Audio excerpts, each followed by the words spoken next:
Hello मेरे प्यारे दोस्तों, कैसे हैं आप लोग। तो क्लास 11th की पढ़ाई अच्छी चल रही है आप लोगों की। तो हमने पिछले लेक्चर में देखा था कि मूल कॉन्सेप्ट को हम कैसे देखते हैं। आज मैं आपके लिए आपके एनसीईआरटी का पार्ट 2 का एक चैप्टर लेके आया हूँ, जिसका नाम है रिडॉक्स रिएक्शन, जो आप 9th में भी पढ़ते होगे और 10th में भी थोड़ा बहुत पढ़ते होगे। हम उस रिडॉक्स रिएक्शन के बारे में आज पढ़ने वाले हैं कि रिडॉक्स रिएक्शन किसको कहते हैं, होता क्या है वो। देखो, हमें ये तो पता है कि व्हाट इज, चैप्टर का नाम है अपना रिडॉक्स, समझना आप, जिसमें ऑक्सीडेशन भी होती है और जिसमें रिडक्शन भी होती है, जिसमें ऑक्सीडेशन रिएक्शंस भी होगी और जिसमें रिडक्शन रिएक्शन भी होगी, उसको हम बोलेंगे रिडॉक्स रिएक्शन। ऑक्सीडेशन रिएक्शन क्या होती है? जहां पे ऑक्सीजन की एडिशन होती है और हाइड्रोजन का रिमूवल होता है। और रिडक्शन क्या होता है? जहां पे हाइड्रोजन का एडिशन होगा और ऑक्सीजन का रिमूवल होगा। तो ये ऑक्सीडेशन और रिडक्शन का डिफरेंस है, ठीक है। उसको हम आगे देखने वाले हैं। जैसे कि मैं एक एग्जांपल से समझाता हूं कि मेरे पास H2 plus O2 is equal to H2O। अभी इसके अंदर किस चीज की एडिशन हो रही है, हाइड्रोजन की या ऑक्सीजन की? तो ऑक्सीजन की एडिशन हो रही है, तो दिस इज ऑक्सीडेशन रिएक्शन, ठीक है। जहां भी ऑक्सीजन की एडिशन होगी और हाइड्रोजन का रिमूवल होगा, that is called oxidation. And addition of hydrogen और removal of oxygen is called reduction, ठीक है। बिल्कुल सिंपल सा कॉन्सेप्ट है। कोई भी रिएक्शन हो और जब दोनों चीजें एक साथ होगी, that is called redox reaction. जब ऑक्सीडेशन और रिडक्शन दोनों साथ साथ होती है simultaneously, then it is called redox reaction. तो हम देखते हैं, इसको समझते हैं क्या कह रहा है ये। कहने का मतलब है कि addition of oxygen is called oxidation और रिमूवल ऑफ हाइड्रोजन, और रिडक्शन क्या होता है? Removal of oxygen and addition of hydrogen, ठीक है। ये चीजें हमने देखी। एक और चीज होती है रिडॉक्स में, ऑक्सीडेशन क्या होता है? Loss of electron. Loss of electron is called oxidation and gain of electron is called reduction. यदि किसी रिएक्शन में इलेक्ट्रॉन लॉस हो रहा है, दैट इज कॉल्ड ऑक्सीडेशन, और इलेक्ट्रॉन गेन हो रहा है, दैट इज कॉल्ड रिडक्शन, ठीक है।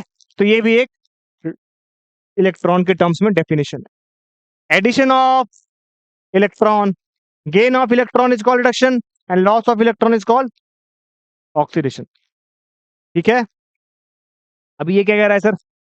ऑक्सीडेशन में आपने बोला addition of an electronegative element. Electronegative element का addition is also called an oxidation, because electronegative element का यदि एडिशन होगा, दैट मीन्स कि वो इलेक्ट्रोनेगेटिव एलिमेंट क्या करेगा? इलेक्ट्रॉन को लेके चला जाएगा, और जिस प्रोसेस में इलेक्ट्रॉन का लॉस होता है, that is also called oxidation, ठीक है। तो ये भी आपका एक डिफरेंस हो सकता है, ठीक है। उल्टा ये रहा। तो इलेक्ट्रॉन्स के टर्म में भी हम ये कैलकुलेट करेंगे कि इलेक्ट्रॉन्स के टर्म्स में भी हम ये कैलकुलेट करते हैं कि क्या वो रिएक्शन ऑक्सीडेशन है या फिर वो रिएक्शन रिडक्शन है। अब हम क्या भी देखने जा रहे हैं कि सर, ऑक्सीडेशन और रिडक्शन तो आपने बता दिया कि loss of electron is called oxidation and gain of electron is called reduction. But आप ये बताओ कि आप कैसे इलेक्ट्रॉन का फ्लो दिखाओगे, ठीक है। इसके लिए हमें एक चीज पढ़नी पड़ती है जिसका नाम है ऑक्सीडेशन नंबर और ऑक्सीडेशन स्टेट। इसमें हम क्या दिखाते हैं, ये बताते हैं कि इलेक्ट्रॉन का फ्लो या इलेक्ट्रॉन कैसे आपका लॉस हो रहा है या फिर गेन हो रहा है। तो ऑक्सीडेशन स्टेट हम कैलकुलेट करना पहले सीखेंगे, इस चैप्टर का सबसे इंपॉर्टेंट काम है। तो ऑक्सीडेशन स्टेट क्या होती है? यदि कोई भी चीज अपने एलिमेंटल स्टेट में है, समझना मेरी बात, यदि कोई भी चीज अपने एलिमेंटल स्टेट में है, तो उसकी ऑक्सीडेशन स्टेट की वैल्यू 0 होगी। न्यूट्रल स्टेट में है तो दैट मीन्स Cl2 ले लो आप, F2 ले लो आप, O2 ले लो आप, P4 ले लो, O3 ले लो, Fe ले लो, H2 ले लो, N2 ले लो, कार्बन ले लो। इन सब की ऑक्सीडेशन स्टेट की वैल्यू कितनी होगी दोस्तों? 0 होगी। इसकी भी 0 है, ऊपर लिखता हूं मैं ऑक्सीडेशन स्टेट 0 0 0 0 0 0 0 एंड 0। ठीक है, कोई दिक्कत है? इनकी वैल्यू कितनी होती है? 0 होती है। पहला रूल तो ये कहता है कि यदि कोई भी एलिमेंट या कोई भी अपने एलिमेंटल स्टेट में है तो उसके ऑक्सीडेशन स्टेट की वैल्यू 0 है। आगे, common oxidation state of group 1 element is +1। कहने का मतलब है ग्रुप 1 के एलिमेंट कौन से होते हैं? सोडियम क्या होगा? +1 होगा। पोटासियम क्या होगा? +1 होगा। यानी इस पे +1 चार्ज आएगा, है ना? ये इलेक्ट्रॉन का लॉस करना चाहेंगे ताकि इनकी ऑक्टेट कंप्लीट हो सके एक इलेक्ट्रॉन का, तो इस पे क्या होता है? +1 चार्ज आता है। तो ग्रुप 1 का ऑक्सीजन स्टेट इन जनरल +1 होता है, और ग्रुप 2 का +2, जैसे Mg+2, कैल्शियम +2। ठीक है, इनकी ऑक्सीजन स्टेट की वैल्यू +1 है और इनकी +2 है। पुट आउट है। आगे बढ़ते हैं। यदि कोई भी आयंस केवल एक एटम से कंपोज होता है ना, तो उसके पास जो चार्ज है ना, वो उसकी ऑक्सीजन स्टेट की वैल्यू होगी। समझो मेरी बात। यदि कोई भी आयन किसी एक ही एटम से कंपोज होता है तो उसके पास जो चार्ज है वो उसकी ऑक्सीडेशन स्टेट होती है। जैसे कि मान लो कि मेरे पास O2 के पास 2- चार्ज है, तो इसकी ऑक्सीजन स्टेट की वैल्यू कितनी होगी? 2 होगी।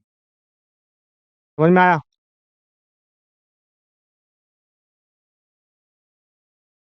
ठीक है, अगला क्या कहता है point? The oxidation number of oxygen in most compound is -2 while in peroxide is -1, in super oxide it is -1/2। इसका क्या मतलब है सर? इसका ये मतलब है कि आपके पास यदि ऑक्सीजन गिवन है दोस्तों, आपके पास if oxygen is given, then oxygen यदि नॉर्मल स्टेट में है, नॉर्मल स्टेट में है, तो उसकी होती है -2। बट यदि वो पेरोक्साइड में है, पेरोक्साइड, तो उसकी होती है -1। और यदि वो सुपर ऑक्साइड है तो उसकी होगी -1/2। ये कह रहा है ये। ऑक्सीडेशन यदि नॉर्मल स्टेट में है ऑक्सीजन, तो उसकी +2 होगी, सॉरी -2। और यदि पेरोक्साइड में है तो -1, और यदि सुपर ऑक्साइड में है तो -1/2। देखते हैं। मान लो कि पेरोक्साइड में हो रही है, दैट इज H2O2। अभी देखो यहां पर कितनी आएगी ऑक्सीजन की? -2। नहीं, बिल्कुल नहीं, क्योंकि ये पेरोक्साइड है। यहाँ पे -1 आनी चाहिए। क्या आएगी? -1। अभी सिखाया। पेरोक्साइड के केस में क्या होता है? -1। तो पेरोक्साइड का लिंकेज कुछ ऐसा होता है, मैं आपको दिखाता हूँ। ऐसा कुछ होता है HOO, है ना? इस पे +1 है, इस पे भी +1 है, इस पे -1 है, इस पे -1 है। ठीक है, तो ऑक्सीजन पे कितनी होती है यहाँ पर? पेरोक्साइड के केस में -1। ठीक है, और सुपर ऑक्साइड के केस में -1/2 होती है, जैसे KO2। आगे देखते हैं। In oxygen difluoride and dioxygen difluoride the oxygen is assigned oxidation number of +2 and +1 respectively. इसका क्या मतलब है सर? इसका ये मतलब है कि OF2 को ले लो आप और O2F2 को ले लो आप, तो यहां पर ऑक्सीजन की जो ऑक्सीडेशन नंबर होगी ना दोस्तों, वो होगी +2,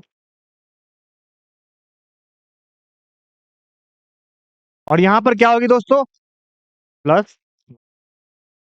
ठीक है, तो +2 +1 भी हो सकती है। दूसरी चीज, the oxidation number of hydrogen is +1 but metal hydride में -1 होती है। मतलब मेरे पास कोई भी हाइड्रोजन है, इसे HCl है, ऑक्सीजन नंबर इसकी +1 होगी, बट हाइड्राइड, मेटल हाइड्राइड के केस में -1 होती है। ठीक है, यहां तो कोई डाउट है? फ्लोरीन हमेशा ना -1 में एग्जिस्ट करेगा। फ्लोरीन हमेशा -1 में होता है। ठीक है, ऑक्सीडेशन नंबर कैलकुलेट करना सीखते हैं।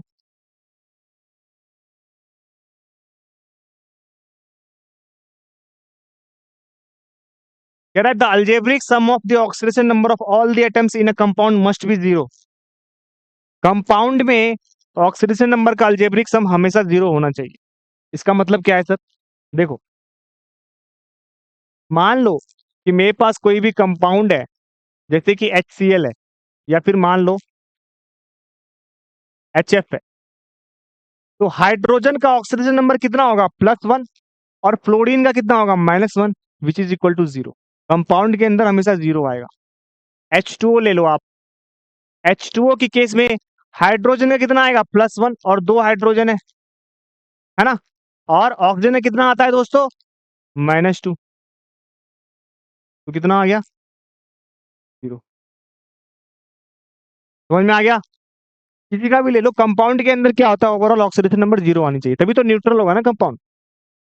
जैसे मान लो मैंने HI ले लेता, तो ये क्या होता? +1 -1 which is equal to zero, है ना। कंपाउंड में हमेशा क्या आएगा? जीरो आएगा ऑक्सीडेशन नंबर। इसको लेके हम बहुत सारे क्वेश्चन को सॉल्व करने वाले हैं। तो पहले तो मैं बताऊंगा कैसे करते हैं, फिर मैं इसका शॉर्टकट आपको सिखाऊंगा, ठीक है। पहले हम पूरे रूल देख लेते हैं। In polyatomic ion the algebraic sum of the all the oxidation number of atoms must be equal to the charge। मतलब SO4 2 माइनस है, सपोज करो, इसमें क्या होगा? Sum of all the oxidation number क्या होगा?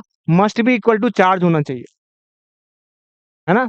दैट मीन्स कि -2 के इक्वल आना चाहिए S का और O4 का ऑक्सीडेशन नंबर का सम। ठीक है, कोई दिक्कत है? ठीक है। अभी क्या होता है, एक रूल है स्टॉक नोटेशन। स्टॉक नोटेशन क्या होता है कि oxidation number is expressed by putting Roman numeral, है ना। रोमन लेटर से हम ऑक्सीडेशन नंबर लिखते हैं, ठीक है। तो मतलब क्या है कि जैसे कि मान लो AU1 लिखा मैंने, तो यहाँ पर जो अपना गोल्ड है उसका ऑक्सीडेशन नंबर कितना है? 1 है। AU3 यहाँ पर कितना है? 3 है, ठीक है। तो इस तरीके से जैसे स्टेनस क्लोराइड है, तो ये रहा SnCl2, ठीक है। और स्टैनिक क्लोराइड है तो SnCl4, तो लिखा है हमने, ठीक है। ऑक्सीडेशन और रिडक्शन को आप ऐसे भी लिख सकते हो, जब ऑक्सीडेशन नंबर का इंक्रीज हो ना तो उसको ऑक्सीडेशन कहते हैं, और जब डिक्रीज हो तो उसको रिडक्शन कहते हैं, ठीक है। आगे बढ़ते हैं। अभी आता है ऑक्सीडाइजिंग एजेंट। अभी सिखाऊंगा कि कैसे आप ऑक्सीडेशन नंबर को निकालते हो, है ना, कैसे आप कैलकुलेट करते हो, सब हम पढ़ने वाले हैं, ठीक है। तो मैं आपको बता ही देता हूँ, अभी बता देता हूँ, कोई दिक्कत नहीं है। करना क्या है कि calculate the oxidation number. Suppose question आ गया, calculate the oxidation number of following. Suppose ये क्वेश्चन हमसे पूछा गया है, और क्वेश्चन के अंदर ये गिवन है ए में कि मेरे पास H3PO4 है, बी में मेरे पास H2SO4 है, सी में मेरे पास H2 मेरे पास H3PO3 है, और डी में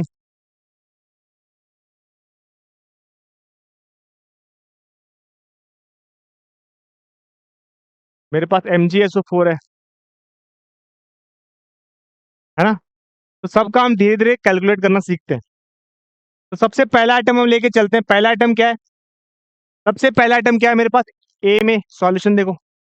सपोज करो मेरे को निकालना होता है H3PO4 का, तो मैं कैसे निकालता?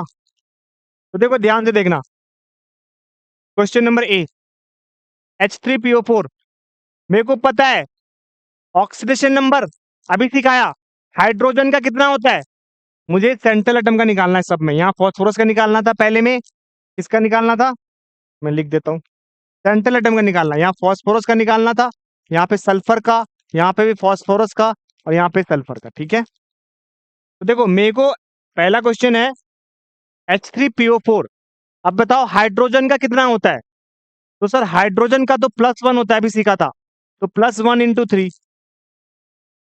ठीक है। और मान लो जिसका निकालना है ना उसको x मान लो, तो let oxidation state of phosphorus is x। Phosphorus का मैंने x मान लिया, तो क्या हो गया 1 × 3 प्लस फॉस्फोरस का कितना x है, प्लस O का कितना होता है -2 × 4 इज इक्वल टू कंपाउंड का ओवरऑल कितना होना चाहिए दोस्तों, अभी बताया था 0 होना चाहिए। कितना होना चाहिए, 0। कंपाउंड का ओवरऑल ऑक्सीडेशन नंबर 0 होना चाहिए।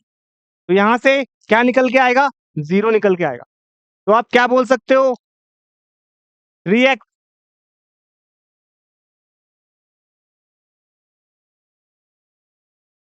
3 + x - 8 इज इक्वल टू 0। यहां से आपकी x की वैल्यू कितनी आ गई, +5।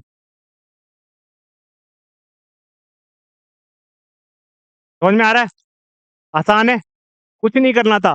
फॉस्फोरस की मैंने x मान ली, हाइड्रोजन की +1, तो +1 × 3 फॉस्फोरस की x है, और ऑक्सीजन का -2 है, तो -2 × 4 टोटल कितना आना चाहिए, 0 आना चाहिए। यहाँ से x की वैल्यू कितनी आ जाएगी, +5। तो यानी फॉस्फोरस का कितना आ जाएगा, +5। ठीक है, पहला क्वेश्चन। आगे देखते हैं, क्वेश्चन नंबर बी ऑप्शन में देखते हैं क्या है। H2SO4 का निकालना था। सिमिलर वे है, हाइड्रोजन कितना होता है, +1, हाइड्रोजन का +1 इनटू कितने हाइड्रोजन है, 2 हाइड्रोजन है सर। सल्फर का कितना मानोगे, x, जिसका निकालना है उसका x मान लो। तो सल्फर का कितना हो गया, x हो गया। सल्फर का मान लो, let sulphur oxidation state is equal to x। तो सल्फर का x मान लो, तो क्या होगा 1 × 2 + x प्लस ऑक्सीजन में कितना होता है, -2, अभी बताया था, -2 × 4। टोटल कंपाउंड का कितना होना चाहिए दोस्तों, कंपाउंड का अभी सिखाया है कितना, 0 आना चाहिए। तो यहां से क्या निकल के आएगा, 2 + x - 8 is equal to 0। This implies that x equal to +6। आया समझ में, सल्फर का कितना आएगा, +6। आगे बढ़ते हैं, अगला क्वेश्चन है H3PO3। H3PO3,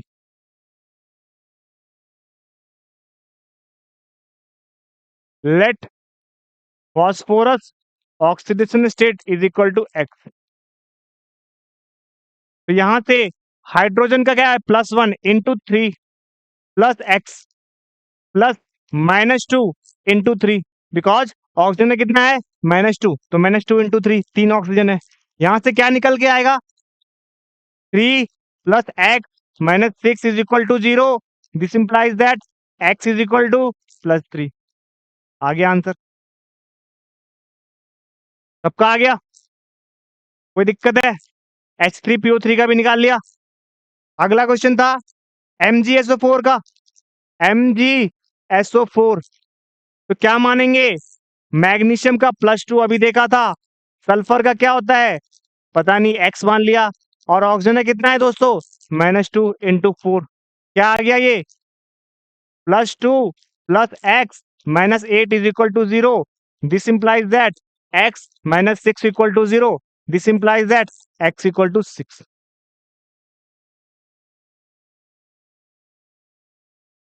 समझ में आ रहा है क्या बता रहा हूं मैं, क्या ऑक्सीडेशन नंबर बनाना ठीक है, किसी का भी निकाल लोगे, कैसा भी क्वेश्चन पूछे, ऑक्सीडेशन नंबर आसान है ना, बहुत आसान है, ठीक है। हम क्वेश्चन सॉल्व करेंगे इसके, तो डिफरेंट ऑक्सीडेशन नंबर निकालना भी सीखने वाले हैं, ठीक है। एक मिनट, लेट मी चेक की ऑक्सीडेशन स्टेट की।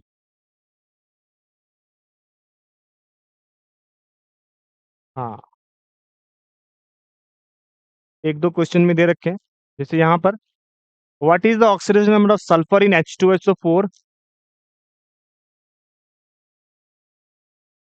ठीक है, ये भी आसान है। उसके बाद ऑक्सीडेशन नंबर ऑफ मुझे KMnO4 का निकालना है, K2Cr2O7 और KCl4 का निकालना है। ठीक है, तो क्या क्या करना है, KMnO4 का भी निकालना है, इसमें मुझे Mn की ऑक्सीडेशन नंबर की वैल्यू निकालनी है, K2Cr2O7 भी निकालते हैं, और पोटासियम क्लोरेट KCl4 का भी निकाल लेते हैं, कोई दिक्कत नहीं है। मुझे सेंट्रल एटम की निकालनी है, सबकी ऑक्सीडेशन नंबर की वैल्यू निकाल लेते हैं, कोई दिक्कत नहीं है, सबकी निकाल लेते हैं। उससे पहले मैं आपको एक शॉर्टकट सिखाता हूँ, वो शॉर्टकट सीख जाओगे तो ऑक्सीडेशन नंबर की वैल्यू कभी नहीं गलत होगी आपकी। देखो शॉर्टकट क्या कहता है, हमने अभी तक क्या सीखा है ऑक्सीडेशन नंबर निकालने के लिए, हमने ये सीखा है, यहाँ देखते हैं, हमने ये सीखा है कि हम एक्स मान के निकाल सकते हैं। मैं कहता हूँ आपको एक्स मानना ही क्यों है, यदि ऑब्जेक्टिव क्वेश्चन आ गया आप एक्स मानने की क्यों करोगे, इतनी इतनी टाइम क्यों लगाओगे, आप एक्स नहीं मानोगे सीधा आंसर लिख दोगे, आ जाएगा। सर आप क्या बोल रहे हो, समझ में नहीं आ रहा। अरे मैं हूं ना, मैं सब समझाता हूँ आपको। चलो एक एक करके निकालते हैं। पहला क्या था, एच, क्या था पहला यार, पहला था H3PO4, पहला था H3PO4, दूसरा है H2SO4, तीसरा है H3PO3, और चौथा है MgSO4। एक ऐसा शॉर्टकट बताऊंगा, पेन उठाने की भी जरूरत नहीं है, ऐसे ही निकल के आ जाएगा, और आज से पहले कभी नहीं सुना होगा ये चीजें, तो ध्यान से देख लो, बेड़ा पार हो जाएगा तुम्हारा। देखो कैसे करेंगे,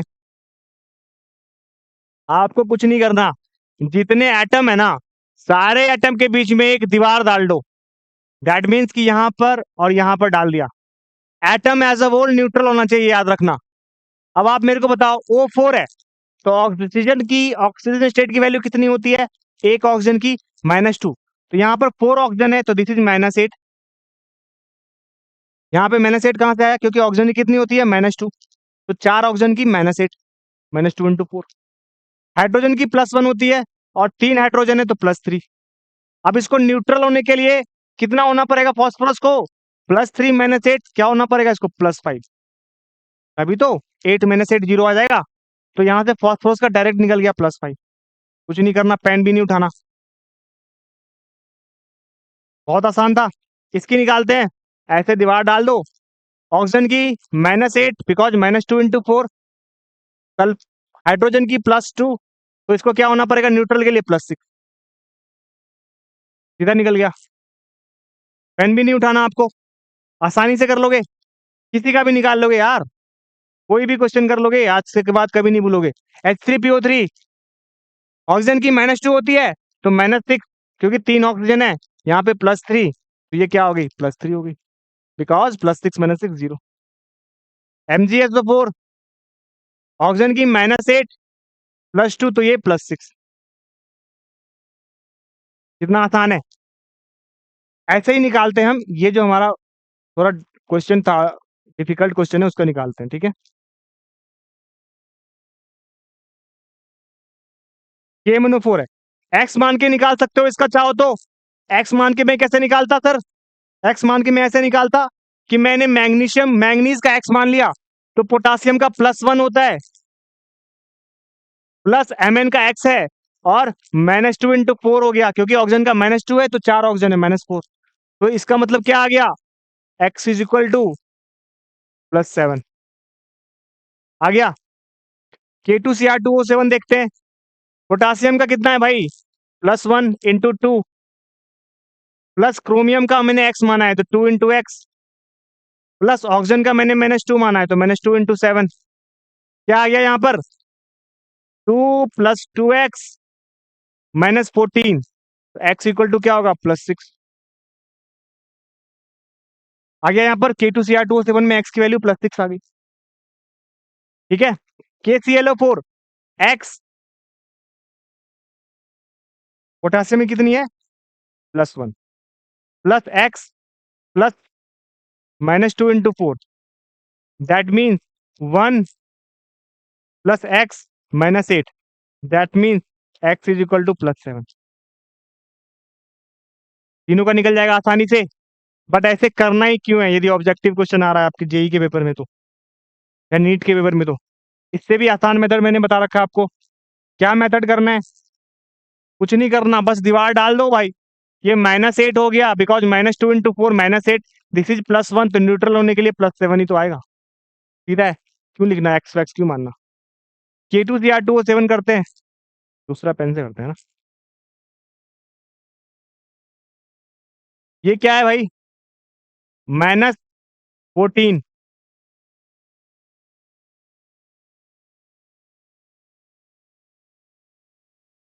ये क्या है -14, बिकॉज -2 इंटू 7 -14, और ये क्या है +2, ये क्या आएगा +12, तो दो के लिए +12, तो एक के लिए +6 ही तो आएगा।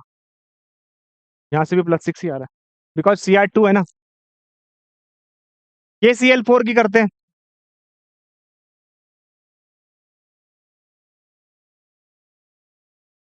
ये क्या है -8 है, बिकॉज -2 इंटू 4, ये क्या है +1 है, ये क्या आएगा +7 ही तो आएगा, वही तो आ रहा है यहाँ। कुछ नहीं करना, डायरेक्ट ही कर लिया। कितना आसान है दोस्तों, कितना आसान था ऑक्सीडेशन नंबर निकालना। मैंने आपको पूरा सिखा दिया कैसे निकालते हैं, किस लिए निकालते हैं, क्यों निकालते हैं।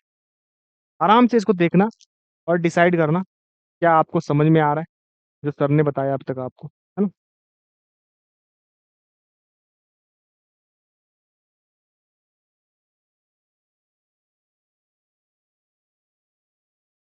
कोई दिक्कत है।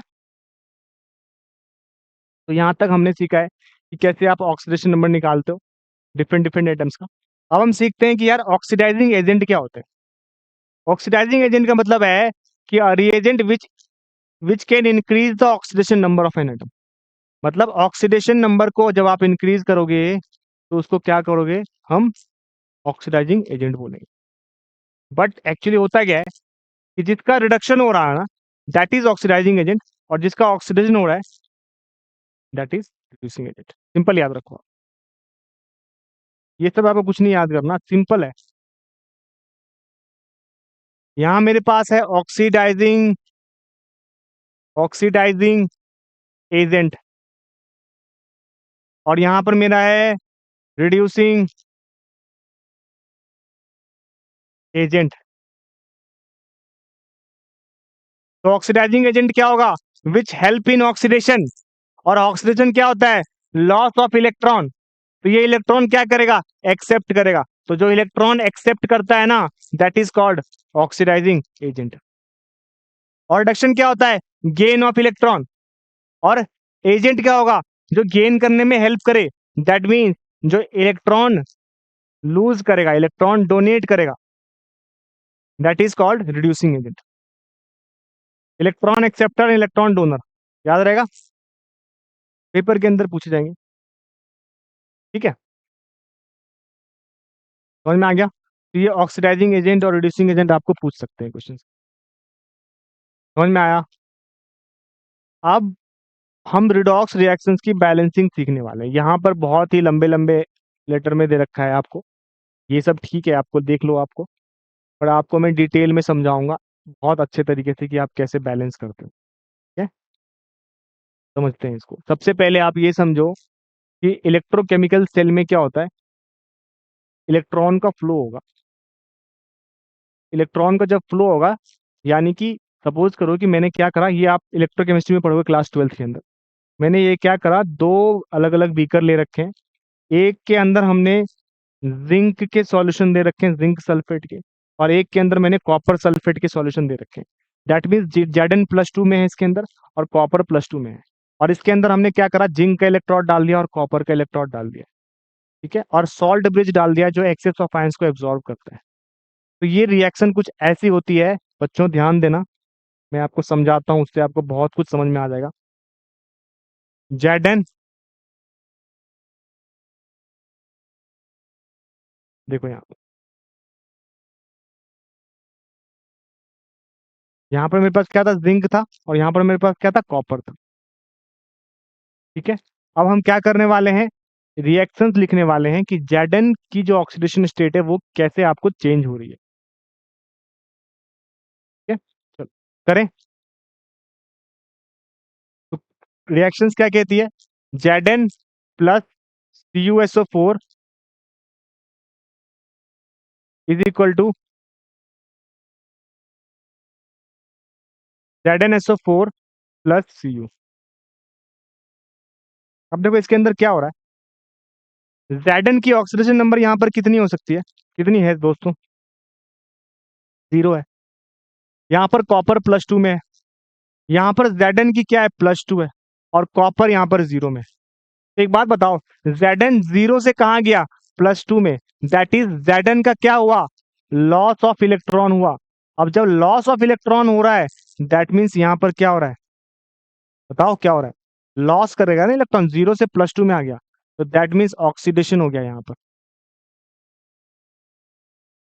और दूसरे वाले केस के अंदर क्या हो रहा था, Cu कॉपर +2 से 0 में आ रहा था, that means gain of electron, gain of electron, that means कि ये रिडक्शन था। और स्पेसिफिकली बोला जाए तो गेन ऑफ 2 इलेक्ट्रॉन है यहाँ पर, और यहाँ पर लॉस ऑफ कितने इलेक्ट्रॉन है, 2 इलेक्ट्रॉन है। समझ में आया। जब ऐसा कोई रिएक्शंस हो जहां पर ऑक्सीडेशन भी और रिडक्शन भी दोनों साइमल्टेनियसली हो रही होती है, तो उसको हम कहते हैं रिडॉक्स रिएक्शन। ये कौन सी रिएक्शन है दोस्तों, एक रिडॉक्स रिएक्शन है, जहां पर ऑक्सीडेशन भी हो रही है और रिडक्शन भी हो रही है। ठीक है, कोई डाउट है यहाँ तक, समझ में आ गया आपको। जब नेक्स्ट लेक्चर में हम मिलेंगे तो बैलेंसिंग ऑफ रिडॉक्स रिएक्शंस के बारे में पढ़ेंगे, इन एसिडिक मीडियम और इन बेसिक मीडियम। ठीक है, तो अगले लेक्चर में मिलते हैं दोस्तों और बात करते हैं बैलेंसिंग के बारे में।